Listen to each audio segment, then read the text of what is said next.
Bonjour, je m'appelle Egon Cholakian. Je suis le messager de l'Apocalypse. Du moins, c'est ainsi que les journalistes russes m'ont qualifié pour avoir révélé la vérité sur la menace que représente le panache magmatique sibérien et sur ce qui nous attend tous, en particulier les Russes.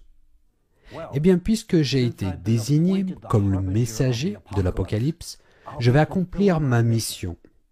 Écoutez bien, vous qui vivez en cette fin des temps, car le moment est arrivé. Pourquoi est-ce que je dis que le moment est arrivé? Parce qu'avec les participants du mouvement public international Allatra, nous avons attendu 10 ans avant de révéler la vérité sur la nouvelle menace planétaire.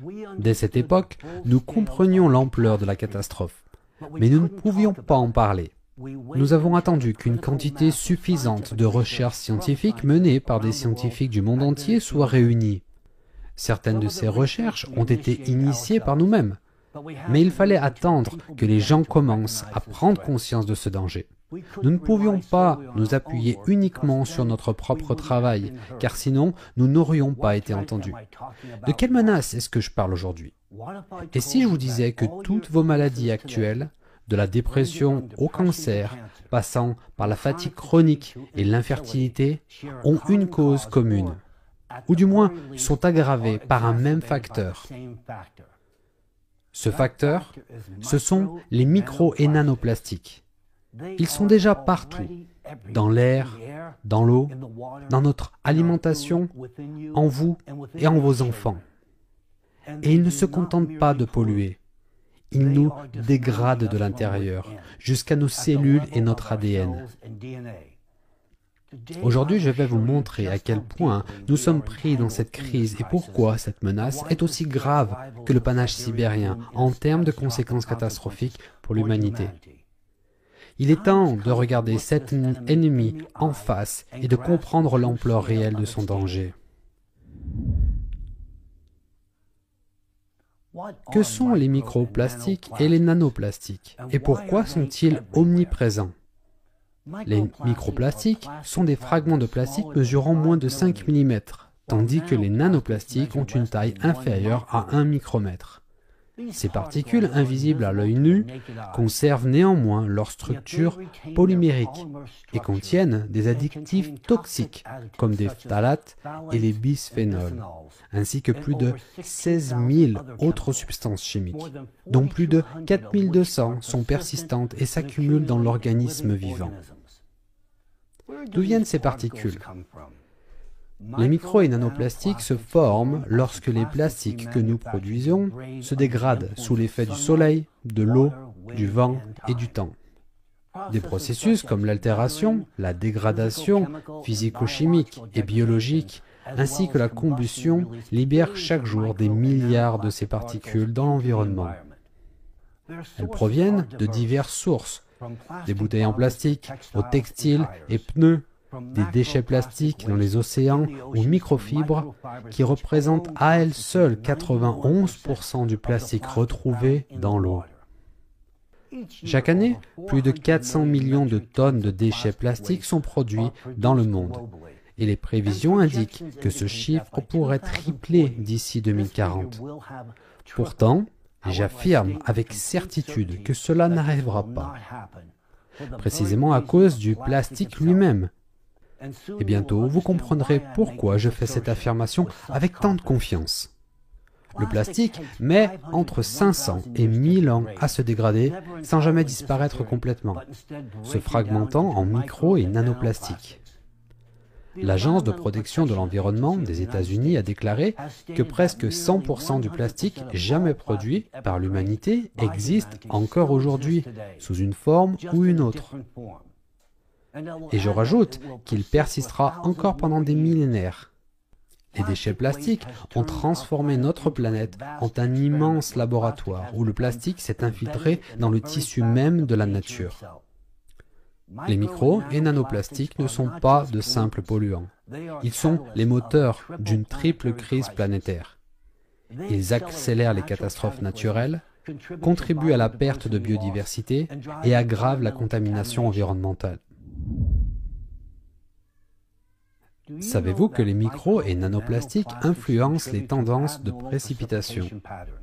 Dans l'atmosphère, les microplastiques agissent comme des particules de nucléation de glace, modifiant la structure des nuages. Des recherches montrent que les gouttes d'eau contenant des microplastiques gèlent à des températures de 5 à 10 degrés supérieures à celles qui en sont dépourvues, ce qui entraîne des précipitations moins fréquentes mais bien plus intenses.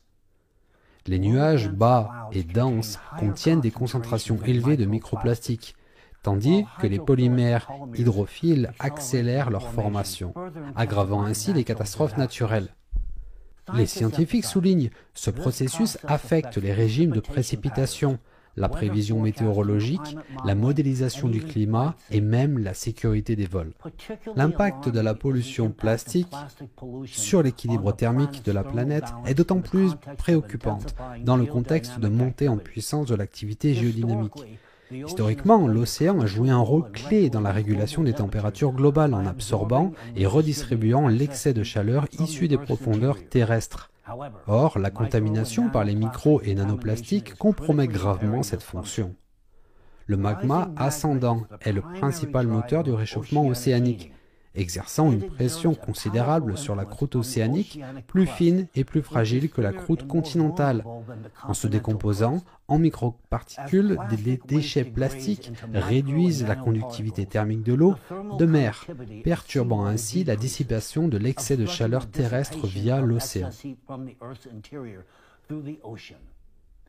Ce phénomène entraîne une accumulation d'énergie au sein des profondeurs du globe, favorisant une hausse des séismes à foyer profond et la formation rapide de nouveaux panaches magmatiques.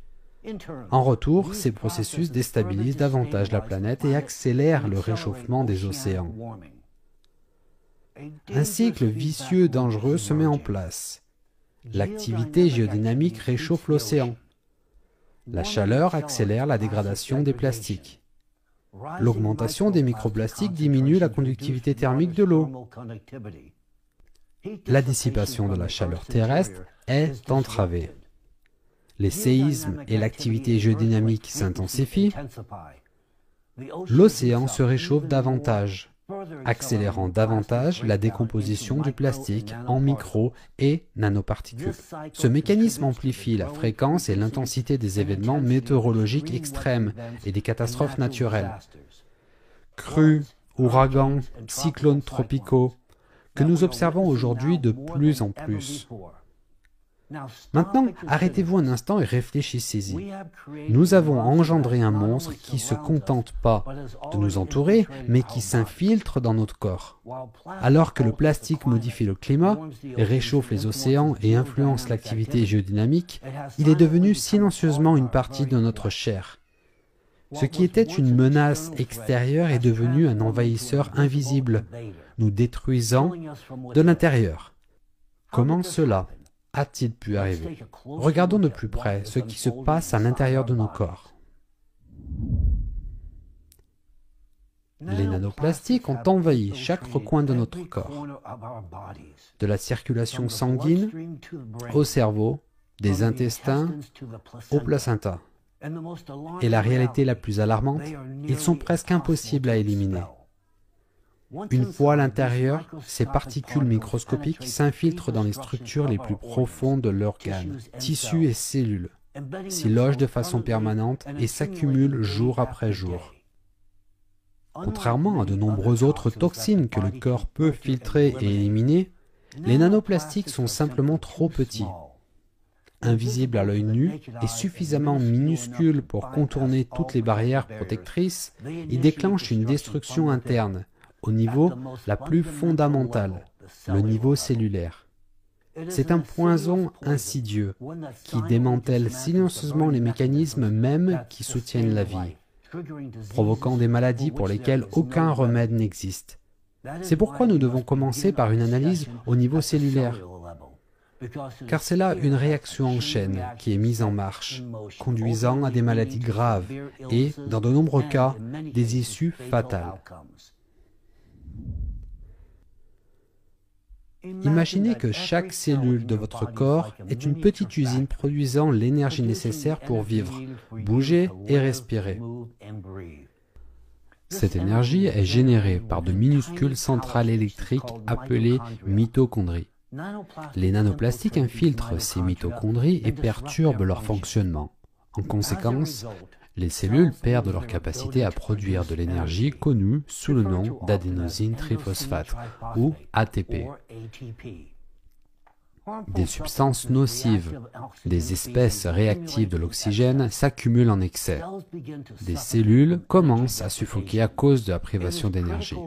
Il est essentiel de comprendre que l'ATP n'est pas simplement un autre composé biochimique, c'est la monnaie énergétique universelle du corps, alimentant chaque fonction essentielle. Le transport membranaire, le système des hormones, y compris la testostérone et la cortisol, la réplication de l'ADN, les contractions musculaires et la transition des signaux nerveux. Imaginez une immense ville alimentée par d'innombrables centrales électriques. Maintenant, imaginez que ces centrales s'arrêtent brusquement. D'abord, les lumières s'éteignent, la vision se détériore. Ensuite, les ascenseurs cessent de fonctionner, les muscles s'affaiblissent, les systèmes de communication échouent, la transmission des signaux nerveux est perturbée, les systèmes de sécurité s'arrêtent, les fonctions immunitaires s'effondrent, et progressivement toute la ville sombre dans le chaos. Lorsque les nanoplastiques détruisent les mitochondries et interrompent la production d'ATP, c'est l'équivalent biologique d'une panne générale dans une ville. Sans ATP, les cellules ne peuvent plus maintenir l'intégrité de leurs membranes, synthétiser des composés vitaux, transmettre des signaux ou se défendre contre des menaces externes telles que les virus et les infections. Ce n'est pas un problème isolé, c'est une défaillance catastrophique déclenchant une cascade de processus destructeurs qui conduisent finalement à la mort cellulaire, à la dégénérescence des tissus et, en fin de compte, à une défaillance des organes. Nos cellules s'éteignent comme des ampoules défaillantes et avec elles, nous perdons notre santé. C'est pourquoi les nanoplastiques ne sont pas de simples polluants. Ce sont des bombes à retardement biologique qui s'attaquent aux fondations mêmes de notre existence. Les nanoplastiques pénètrent encore plus profondément jusqu'à notre ADN, en agissant comme une toxine qui génère des composés nocifs. Ils endommagent les brins d'ADN et induisent des mutations génétiques, dont certaines peuvent être transmises aux générations futures. Cela entraîne diverses formes de cancer, les cellules commençant à se développer de manière incontrôlable. Cela accélère le vieillissement des tissus et déclenche des anomalies génétiques qui persistent à travers les générations.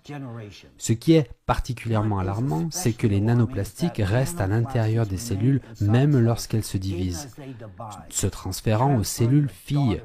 Ainsi, lorsque les cellules cancéreuses se répliquent, les particules plastiques favorisent leur migration et encouragent les métastases, rendant la maladie encore plus agressive. Nos cellules sont encapsulées dans une membrane protectrice, comme un mur protecteur. Les nanoplastiques agissent comme des saboteurs cellulaires, détruisant des barrières protectrices. Ils provoquent une inflammation sévère et entraînent la mort prématurément des cellules. Cela contribue à des maladies telles que la polyarthrite rhumatoïde, où les articulations deviennent douloureuses et se dégradent, et les maladies inflammatoires de l'intestin, où la digestion devient une source constante de souffrance. Des études montrent que les patients atteints de maladies inflammatoires de l'intestin présentent des concentrations significativement plus élevées de microplastiques dans leur corps. Incapable de reconnaître le véritable ennemi, le système immunitaire se retourne contre lui-même, attaquant les propres tissus endommagés par les nanoplastiques. La conséquence la plus préoccupante de ce processus est le vieillissement accéléré de tout le corps au niveau cellulaire. L'âge biologique des tissus commence à dépasser largement l'âge chronologique, se manifestant par des apparitions précoces des maladies liées à l'âge et une diminution générale de la vitalité systémique. En essence, les nanoplastiques réécrivent le processus du vieillissement humain, un processus plus rapide, plus sévère et bien plus dévastateur que ce que nous avons encore pleinement compris. Les nanoplastiques franchissent toutes les barrières biologiques et s'infiltrent dans les organes les plus vitaux du corps. Ils s'accumulent dans les plaques artérielles, augmentant le risque de rupture. Dans le cerveau, ils déclenchent une inflammation et perturbent le fonctionnement neuronal. Ils détruisent les connexions synaptiques et provoquent une neuroinflammation. Des découvertes scientifiques choquantes révèlent que les patients atteints de sténose et de l'artère carotide présentent des concentrations de microplastiques dans leur sang nettement plus élevées que les individus en bonne santé. Les chercheurs ont détecté des niveaux importants de plastique provenant de matériaux industriels, utilisés dans les tuyaux, fenêtres, intérieurs de voitures et vêtements, circulant dans le sang des personnes affectées. Les microplastiques ne sont pas seulement présents dans le cerveau, ils infiltrent profondément les tissus cérébraux, franchissant la barrière hémato-encéphalique, qui nous protège habituellement des virus et bactéries. Une fois à l'intérieur, les nanoplastiques provoquent une inflammation chronique, perturbent gravement les fonctions neuronales et détruisent les connexions synaptiques, les autoroutes par lesquelles les signaux voyagent dans le cerveau. De plus, les nanoplastiques interfèrent avec la dégradation de la bêta-amyloïde, une protéine liée à la maladie d'Alzheimer, tout en réduisant les niveaux de protéines acides fibrillaires gliales, un marqueur clé associé au premier stade des maladies neurodégénératives et de la dépression. Cela conduit à une augmentation des conditions dévastatrices, notamment l'infarctus du myocarde et l'AVC. Le risque d'AVC fatal est 4,5 fois plus élevé chez les individus avec une accumulation de plastique dans les artères. La maladie d'Alzheimer et de Parkinson, les nanoplastiques activent directement les cellules immunitaires du cerveau, aggravant les dommages neuronaux. Les troubles dépressifs et anxieux, la sténose des artères cariotiques et intercrâniennes. Et voilà une autre statistique sidérante. Rien qu'aux États-Unis, les phtalates, des substances chimiques associées au plastique, sont déjà responsables d'environ 100 000 décès prématurés chaque année chez les personnes âgées de 55 à 64 ans, principalement en raison de maladies cardiovasculaires. Ce chiffre dépasse le nombre total de morts causées par les accidents de la route et les violences par armes à feu réunies. Et ce n'est que le début d'une épidémie mondiale, une crise imminente de maladies neurodégénératrices et de catastrophes cardiovasculaires alimentées par l'omniprésence des nanoplastiques dans nos vies.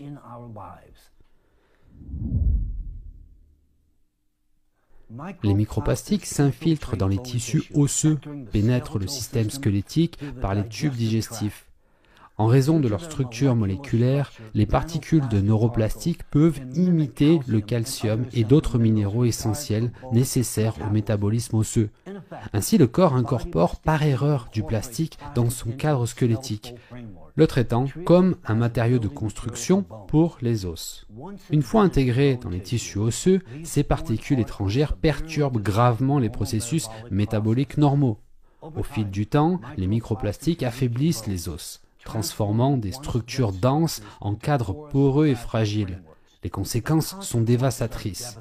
Une ostéoporose, diminution anormale de la densité osseuse, qui se développe plus rapidement et à un âge plus précoce. Le risque de fracture augmente considérablement, même pour les traumatismes mineurs, comme une fracture du poignet par une chute ou des fractures par compression vertébrale après avoir soulevé un poids modéré. La guérison ralentit considérablement, les os qui devraient se réparer en quelques semaines prennent des mois à se rétablir. Ce mécanisme est particulièrement dangereux pour les personnes âgées, dont la régénération osseuse naturelle est déjà réduite avec l'âge. Pour elles, les microplastiques deviennent un poids de basculement, perturbant de manière irréversible un équilibre déjà fragile du métabolisme osseux. Cela entraîne une augmentation des fractures de la hanche et d'autres blessures squelettiques liées à l'âge, et non seulement réduisent considérablement la qualité de vie, mais augmentent également les taux de mortalité chez les personnes âgées. Le plus alarmant est que ce problème ne se limite plus aux individus âgés. La fragilité osseuse apparaît désormais comme une crise croissante chez les adultes d'âge moyen et même chez les jeunes adultes dont les structures squelettiques, dans les conditions physiologiques normales, devraient être à leur apogée de solidité. Les nanoplastiques s'attaquent au cœur même de notre existence, notre capacité à donner la vie. Il est essentiel de comprendre que les nanoplastiques sont présents même dans les spermatozoïdes et les ovules. Cela signifie que la conception elle-même se produit en présence de nanoplastiques et que les toutes premières divisions cellulaires du zygote ont déjà eu lieu avec des particules microscopiques intégrées.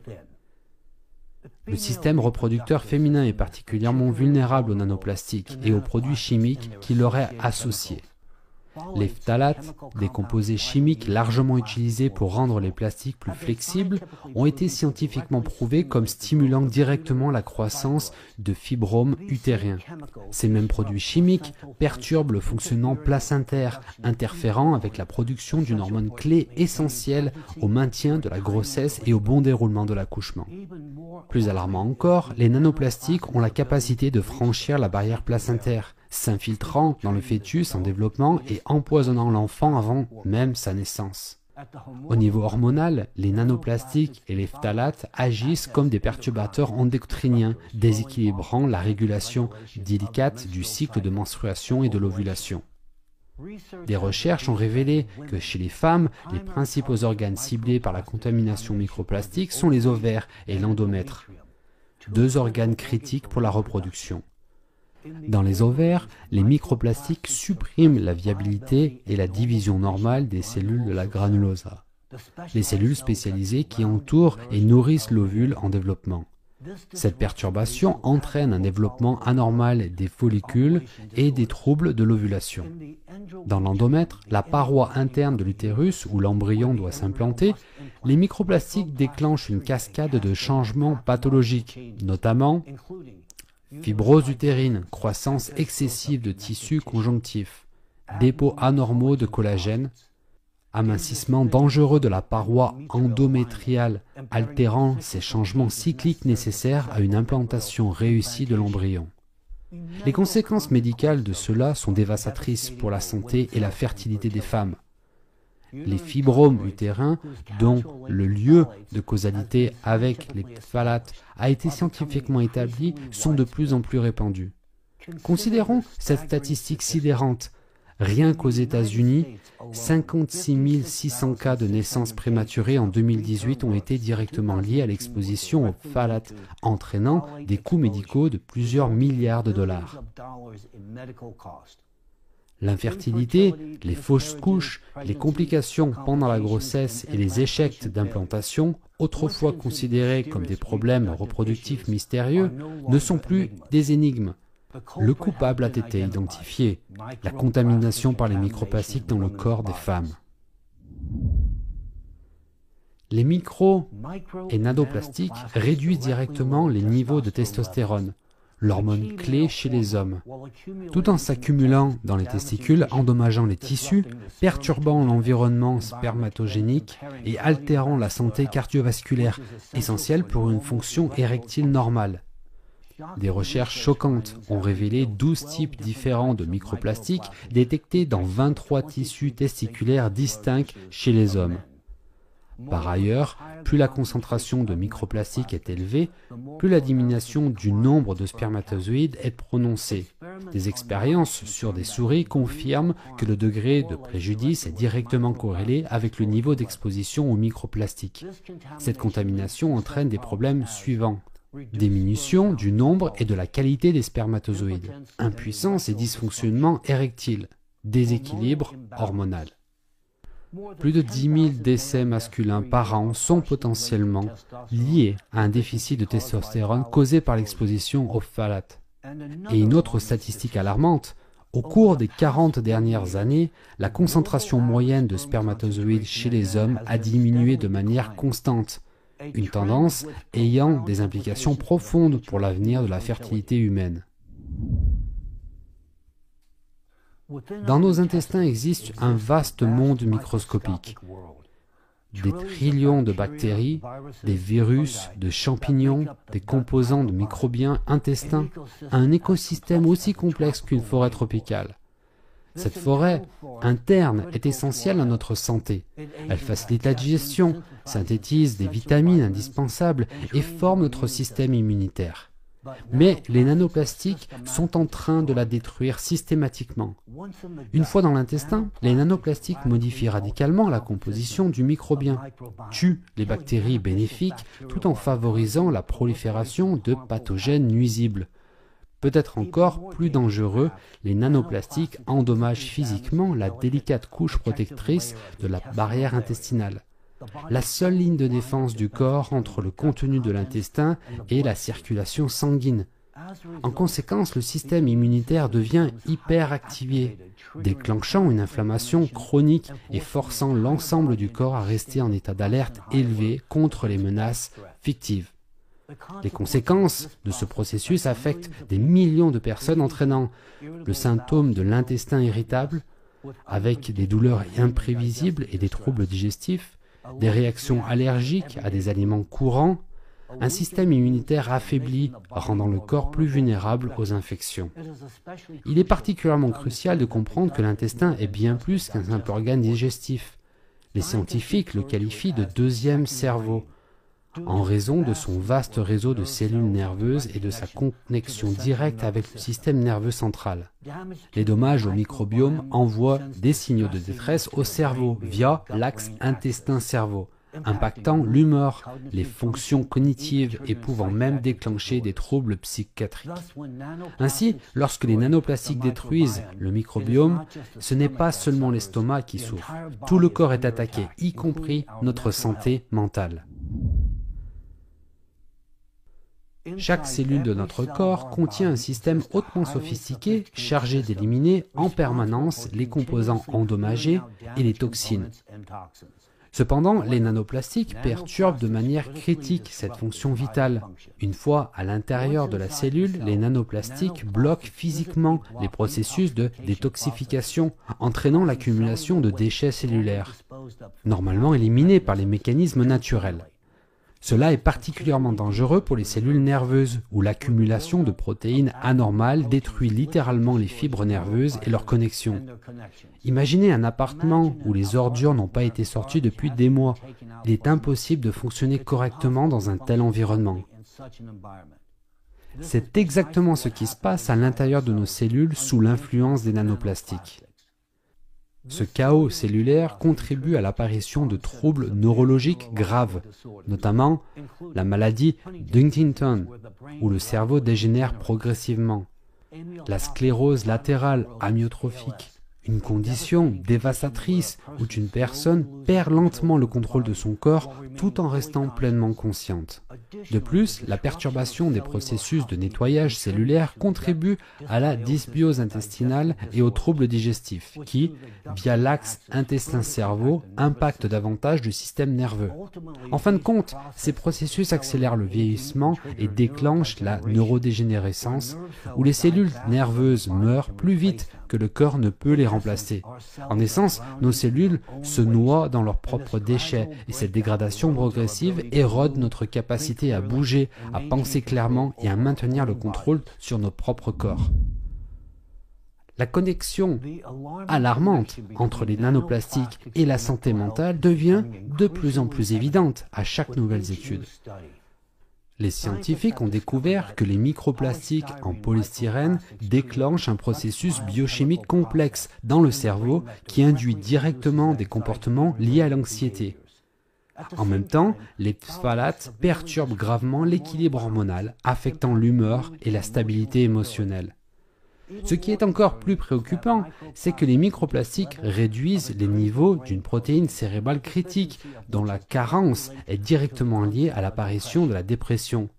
Les conséquences de cette agression invisible sont stupéfiantes. Augmentation de 20% de la dépression chez les adolescents et les jeunes adultes ces dernières années. Une hausse de 76% des pensées suicidaires en seulement 7 ans, de 2013 à 2014 à 2017-2020.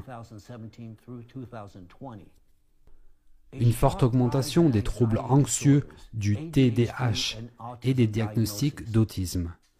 Peut-être que la tendance la plus inquiétante est que la crise de la santé mentale chez les jeunes coïncide avec la hausse de l'exposition aux nanoplastiques et aux produits chimiques associés, des substances auxquelles les enfants modernes sont exposés dès leur naissance. À ce stade, vous comprenez que les nanoplastiques ne sont pas simplement polluants, mais un ennemi caché qui est infiltré en nous. Elles pénètrent chaque cellule, des mitochondries, des générateurs d'énergie interne à l'ADN, le plan de notre avenir. Elles ne disparaissent pas, elles s'accumulent, détruisant ce qui nous rend vivants, notre énergie, notre santé, nos fonctions cérébrales et même notre capacité à créer la vie. C'est une bombe biologique à retardement qui explose lentement mais inévitablement, provoquant diabète, cancer, démence, infertilité, dépression, fatigue osseuse et défaillance du système immunitaire. Les nanoparticules de plastique attaquent le cerveau, l'intestin et le cœur, nous laissant vieillir prématurément et tomber malades sans cause apparente. Et le pire, nous ne pouvons pas les arrêter. Tant qu'elles restent en nous, chaque maladie, chaque peur, chaque perte porte leur empreinte. Ce n'est pas une coïncidence, mais un schéma que nous avons nous-mêmes enclenché. Prenez-en conscience. Les nanoparticules de plastique réécrivent notre destin, et si nous ne trouvons pas une solution, elles provoqueront notre destruction. L'humanité a déjà franchi le Rubicon du plastique. Cet ennemi invisible est désormais ancré dans nos tissus, et ses conséquences deviennent une réalité inévitable. Une catastrophe médicale en cours, dont nous ne commençons qu'à peine à comprendre l'ampleur. Les enfants, en particulier ceux qui ne sont pas encore dans le ventre de leur mère, sont le groupe le plus vulnérable face aux menaces des nanoplastiques. Des études scientifiques ont confirmé ce que les chercheurs redoutaient le plus. Les particules de nanoplastiques franchissent la barrière placentaire, un système de défense naturel conçu pour protéger le fœtus en développement. Les particules microscopiques de plastique infiltrent physiquement le placenta, affectant directement l'enfant à naître pendant la phase la plus critique de son développement. Ce qui est encore le plus alarmant, c'est que les nanoplastiques modifient la composition du lait maternel, compromettant la nutrition essentielle et la protection immunitaire dont les nouveau-nés ont besoin pour bien démarrer leur vie. Comme nous le savons déjà, le système immunitaire reconnaît les microplastiques comme des envahisseurs étrangers, déclenchant des réponses immunitaires localisées. Perturber cet équilibre immunitaire délicat au début de la grossesse entraîne des complications graves, notamment fausse couche, retard de croissance utérin, naissance prématurée, mortalité. L'une des découvertes scientifiques les plus troublantes est que les nanoplastiques causent des altérations génétiques. Ces altérations nuisent non seulement à l'enfant individuellement, mais peuvent également affecter les générations futures, créant un effet de boule de neige de dommages héréditaires. L'un des mécanismes clés des dommages est la perturbation de la formation normale des vaisseaux sanguins chez le fœtus, entraînant une privation d'oxygène dans les tissus et organes en développement, en particulier dans le cerveau. Cela conduit à une large gamme de graves problèmes de santé, notamment troubles du spectre autistique, maladies respiratoires, insuffisance pondérale à la naissance, naissance prématurée, retard de développement cognitif, troubles du déficit de l'attention avec ou sans hyperactivité. En résumé, nous empoisonnons inconsciemment nos propres enfants avant même qu'ils ne prennent leur première respiration.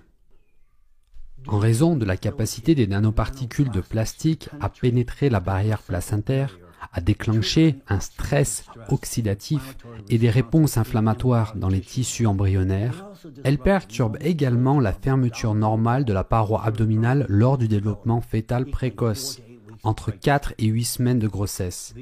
Les statistiques dressent un tableau profondément inquiétant. La prévalence mondiale de gastrochycie, un défaut congénital où les intestins sortent par une ouverture dans la paroi abdominale, a augmenté de 161% au cours des 28 dernières années, passant de 1,73 cas pour 10 000 naissances en 1990 à 4,53 en 2018. Le groupe le plus vulnérable est constitué des bébés nés de mères jeunes, moins de 20 ans, où le taux atteint 10 à 15 cas pour 10 000 naissances. Dans le même temps, l'incidence de l'hypospadia, une condition congénitale chez les garçons où l'ouverture de l'urètre est positionnée de manière anormale, augmente fortement. Aux États-Unis, les cas d'hypospadia ont augmenté de 20,66% entre 1997 et 2024. Dans les deux cas, le lien avec les nanoparticules de plastique est indéniable.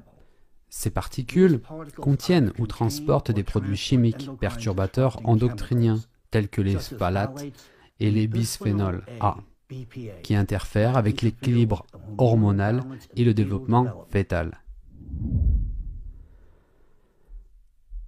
Le bisphénol A, déjà mentionné, est l'un des composants plastiques les plus utilisés et une menace dangereuse pour les enfants.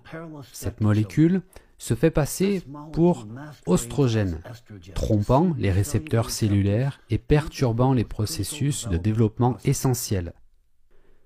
Une étude menée par l'Institut Florey des neurosciences et de la santé mentale à Melbourne, en Australie, a révélé que les garçons dont les mères avaient des niveaux élevés de BPA pendant la grossesse avaient 6 fois plus de chances de développer un trouble du spectre autistique à l'âge de 11 ans.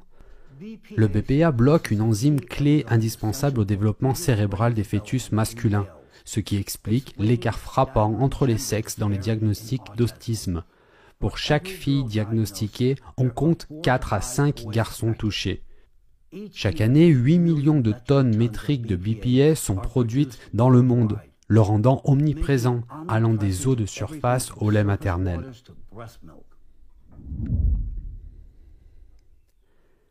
Les nanoplastiques ont un impact dévastateur sur le développement cérébral de l'enfant. Les recherches montrent que l'exposition maternelle aux nanoparticules entraîne des anomalies dans le développement cérébral des descendants, notamment des défauts histologiques dans le cerveau et des troubles cognitifs. Ces perturbations se manifestent par des niveaux d'anxiété modifiés et changements de comportement, des déficits cognitifs, une vulnérabilité accrue aux troubles neurologiques. Les nanoplastiques agissent comme des modulateurs de gènes et d'épigénétique, causant des dommages à l'ADN et des altérations dans l'expression des gènes. Cela pourrait expliquer la prévalence croissante des troubles génétiques tels que la trisomie, qui est passée de 12,78 cas pour 10 000 naissances entre 1999 et 2001 à 15,55 cas pour 10 000 naissances entre 2016 et 2020. La trisomie 18, qui est passée de 2,31 à 3 cas pour 10 000 naissances au cours de la même période.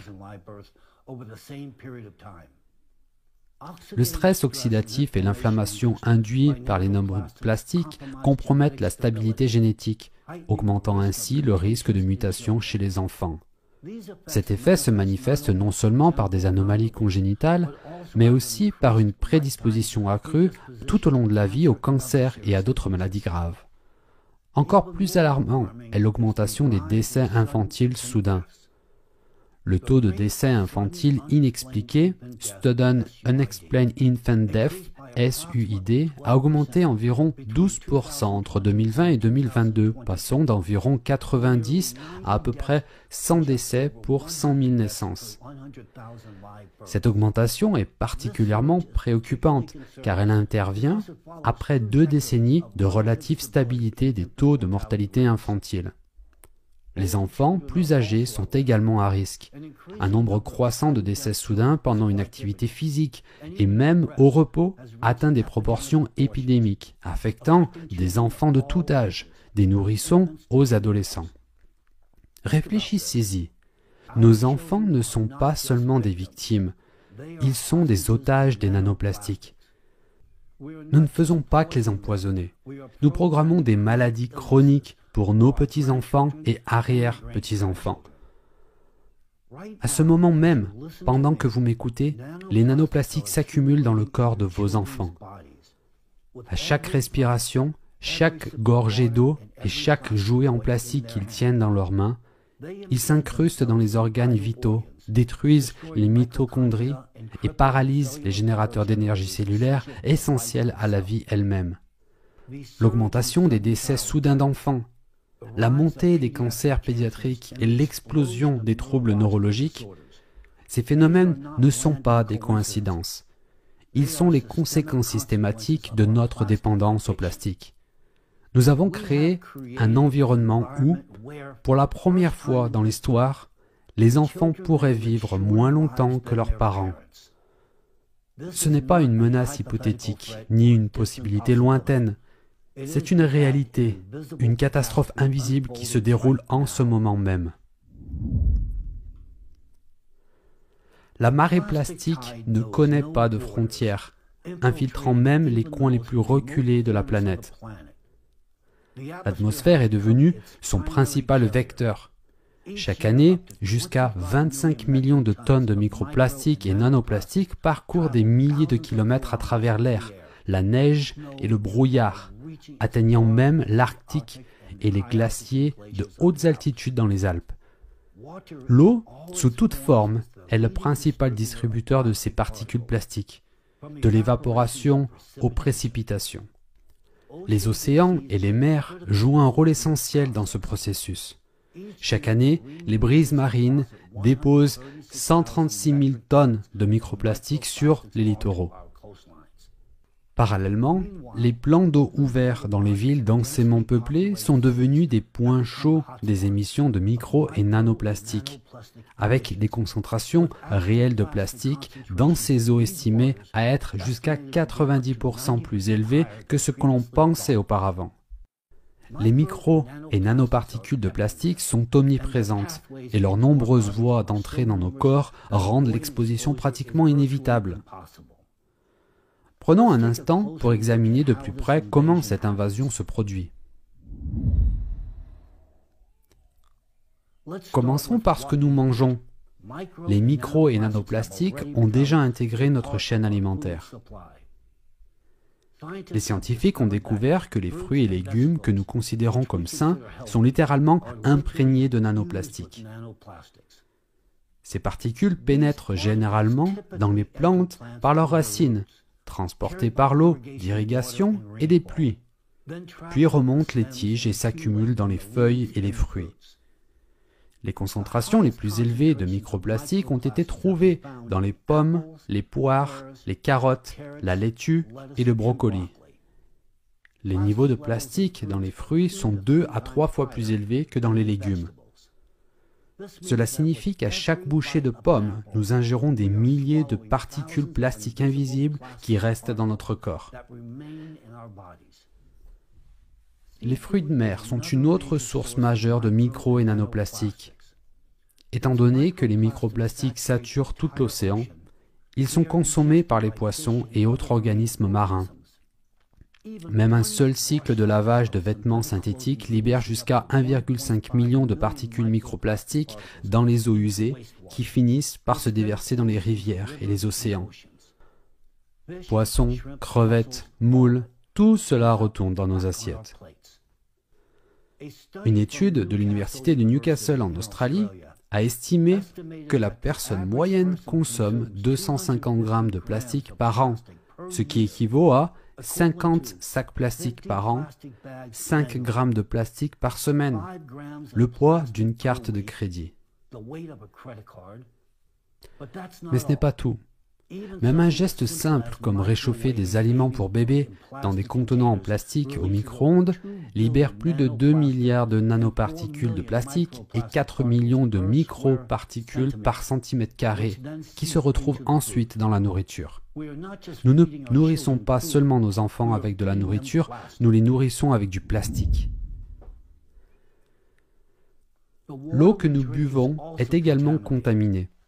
Les micro- et nanoplastiques pénètrent dans les sources d'eau urbaines par les ruissellements des eaux pluviales, les décharges industrielles et même les précipitations, qui captent les particules plastiques présentes dans l'air.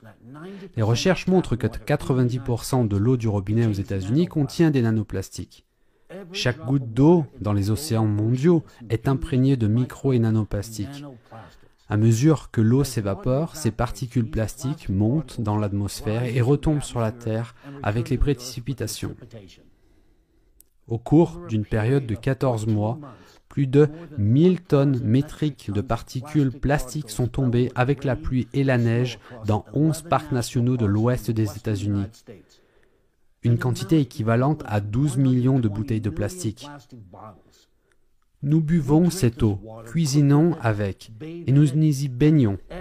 Et chaque gorgée de plastique pénètre plus profondément dans nos corps. Parlons maintenant de l'air que nous respirons. Comme je l'ai mentionné plus tôt, les micro- et nanoplastiques s'élèvent de la surface des plans d'eau ouverts, y compris des mers et des océans, sont portés par le vent et deviennent une partie de l'atmosphère. Chaque année, les brises marines déposent 136 000 tonnes métriques de microplastiques sur les côtes, et nous les inhalons en marchant sur la plage ou en faisant du jogging près de la mer. Des études montrent que lors d'une promenade de 2 heures dans une grande ville, un adulte inhale jusqu'à 106 000 particules plastiques, tandis que les enfants, en raison de leurs jeux plus actifs, en respirent encore davantage. Près des plans d'eau ouverts, y compris la brise côtière bien aimée, une personne inhale 10 fois plus de microparticules de plastique. Même les forêts, autrefois considérées comme des sanctuaires purs, se sont transformées en pièges à plastique. Les canopées des arbres capturent jusqu'à 420 trillions de particules de plastique par an, et en raison d'une mauvaise ventilation sous la canopée forestière, l'air dans les forêts peut être encore plus dangereuse que dans les villes.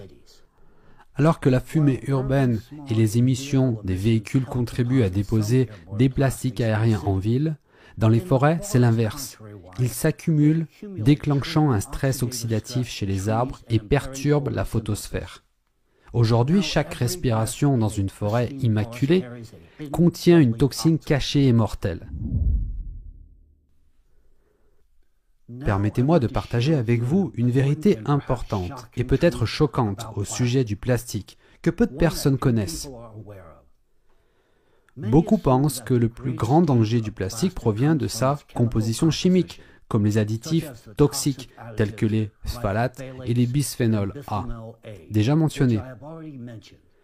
Oui, ces substances sont nocives, mais leur effet se manifeste en microdoses, et l'humanité aurait peut-être pu les gérer. Cependant, il existe une menace beaucoup plus sérieuse et largement méconnue. Une menace dont seuls quelques spécialistes sont actuellement conscients. La capacité des plastiques, en particulier des nanoplastiques, à accumuler les charges électriques statiques. Cette propriété, souvent négligée, permet aux particules de plastique d'interagir directement avec les structures internes des cellules, y compris les mitochondries et les générateurs d'énergie, qui produisent de l'énergie aussi bien chez les adultes que chez les enfants. Les charges électrostatiques portées par les nanoparticules perturbent activement les mitochondries, provoquant des dysfonctionnements génétiques dans les noyaux cellulaires et déclenchent des mutations non seulement chez les embryons en développement, mais aussi chez les adultes pleinement formés. Ce n'est pas seulement un effet chimique, c'est un phénomène physique. La charge statique accumulée dans les particules plastiques est le principal facteur de leur impact destructeur. En retenant ces charges électriques, les nanoparticules accélèrent la dégradation biologique décrite précédemment, détériorant encore davantage la santé cellulaire et le bien-être humain global. D'un point de vue critique, ces charges statiques sont le principal facteur responsable de la dégradation du cerveau. Elles endommagent les neurones, les axones et les synapses, démantelant efficacement le cerveau de l'être humain de l'intérieur. Cette même propriété des nanoparticules de plastique contribue désormais à la formation de grêlons exceptionnellement gros dans l'atmosphère, et leur taille ne fera que croître. Plus la concentration de nanoparticules dans l'air est élevée, plus les grêlons deviennent grands. De plus, la charge statique des nanoparticules prolonge la durée de vie des virus qui s'y déposent. Les particules agissent comme des réservoirs d'énergie pour les virus. Dans des conditions normales, si les virus se déposent sur des surfaces sans hôte, ils meurent en quelques secondes. Cependant, Lorsqu'ils s'attachent à des nanoparticules chargées électriquement, ils peuvent survivre 3 jours voire plus, augmentant son taux de mutation et posant une menace encore plus grande. Des recherches scientifiques sérieuses sont en cours dans ce domaine, et leurs conclusions pourraient bientôt bouleverser le monde. Il s'avère que nous savons bien moins de choses sur l'électricité que nous le pensions. Tous les effets dévastateurs des nanoplastiques, des dommages aux mitochondries et à l'ADN, à l'augmentation des maladies chroniques et des anomalies congénitales chez les enfants, sont aggravés par une réalité effrayante. Les nanoparticules de plastique ne peuvent pas être éliminées du corps. Une fois à l'intérieur, ces particules microscopiques pénètrent profondément dans les cellules et y restent de manière permanente, s'accumulant jour après jour et intensifiant leur effet toxique. Si les nanoparticules pénètrent dans le corps par l'alimentation, certaines peuvent être excrétées par le système digestif. Cependant, lorsqu'elles sont inhalées, dans l'un des principaux modes d'exposition, elles s'installent dans les poumons, entrent dans la circulation sanguine et atteignent le cerveau, où elles restent à jamais. Nos mécanismes naturels de détoxification, tels que le foie, les reins, sont incapables d'éliminer les nanoparticules. Les particules sont trop petites et ne sont pas reconnues comme des envahisseurs étrangers, ce qui signifie que le corps ne tente pas de les expulser. Même si l'humanité arrêtait complètement d'utiliser du plastique dès aujourd'hui, les dégâts sont déjà faits. Les nanoparticules accumulées dans le corps, et même dans ceux d'enfants âgés de seulement 3 ans, sont déjà suffisantes pour nous détruire de l'intérieur. Les nanoparticules incrustées dans les cellules continuent de se propager lors des divisions cellulaires, alimentant les processus pathologiques tels que la métastase cancéreuse et la neurodégénérescence. Cela crée un cercle vicieux dont l'humanité ne peut s'échapper.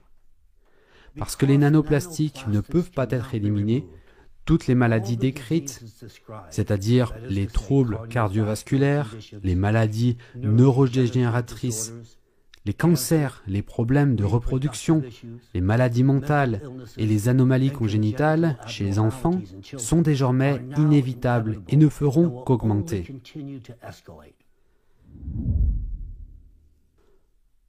La première idée qui pourrait venir à l'esprit, comme solution, serait d'interdire totalement le plastique. Mais permettez-moi d'être direct, cela est inutile. Le plastique est trop profondément ancré dans nos vies. Il est dans notre réfrigérateur, notre voiture, nos vêtements, les jouets de nos enfants. Même si nous arrêtions immédiatement toute production de plastique, la quantité déjà présente dans les océans, les mers et les rivières est suffisante pour détruire l'humanité plusieurs fois. Même si nous parvenions à retirer chaque fragment de plastique à l'aide de filets les plus fins, les microplastiques continueraient de se décomposer en nanoparticules pendant des décennies, augmentant leur concentration des milliers de fois. Interdire le plastique n'est donc pas la solution. Une solution proposée est l'élimination thermique du plastique pour la production de carburant, y compris par des procédés comme la pyrolyse et l'incinération. Cependant, il s'agit de processus hautement dangereux qui entraînent des émissions massives de nanoplastiques dans l'atmosphère.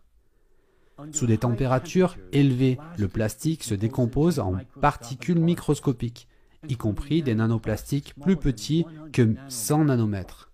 Ces particules sont si minuscules que même les systèmes de filtration les plus avancés ne peuvent pas les capturer complètement, ce qui permet à ces particules de s'échapper dans l'air que nous respirons.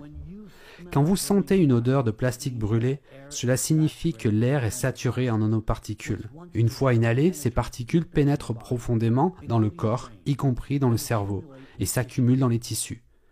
Respirer les nanoparticules libérées lors de l'incinération ou la pyrolyse entraîne des conséquences irréversibles sur la santé. C'est pourquoi brûler du plastique pour produire du carburant n'est pas une option. Le prix de ce carburant n'est pas seulement votre santé, c'est votre vie.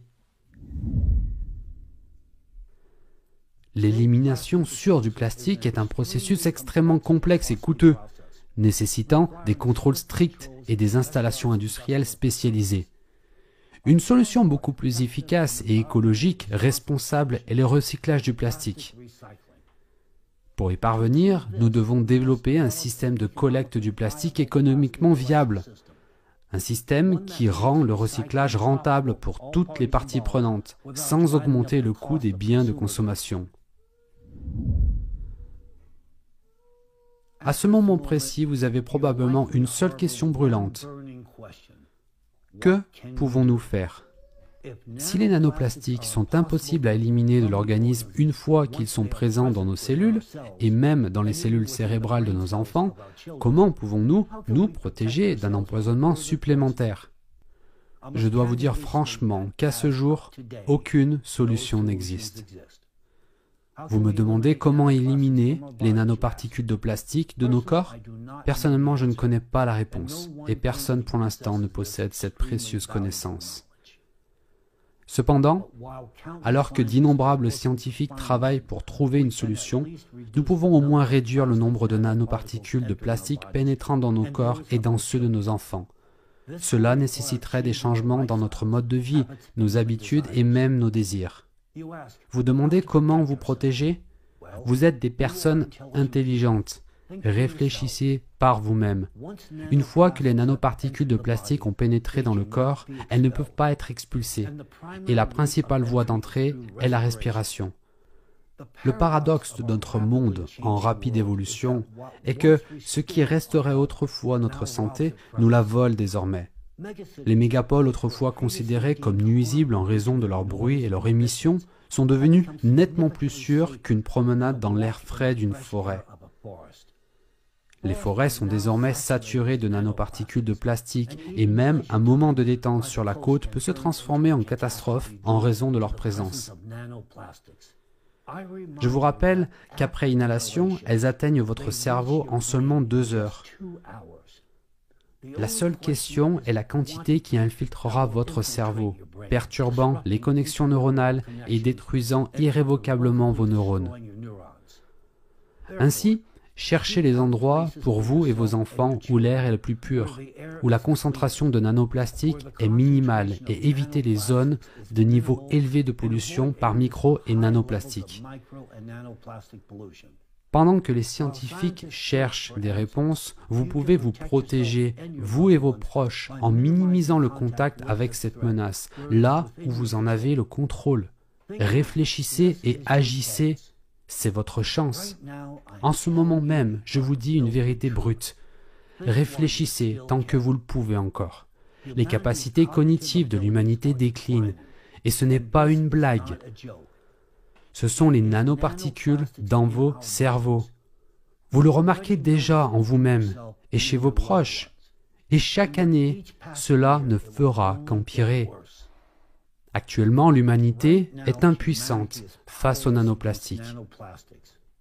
Nous ne pouvons pas les éliminer de nos cellules ni de nos cerveaux, où ils détruisent tout ce qui fait de nous des humains. Mais nous, les scientifiques, ne renonçons pas. Nous nous battons pour vous, pour vos enfants, pour notre avenir.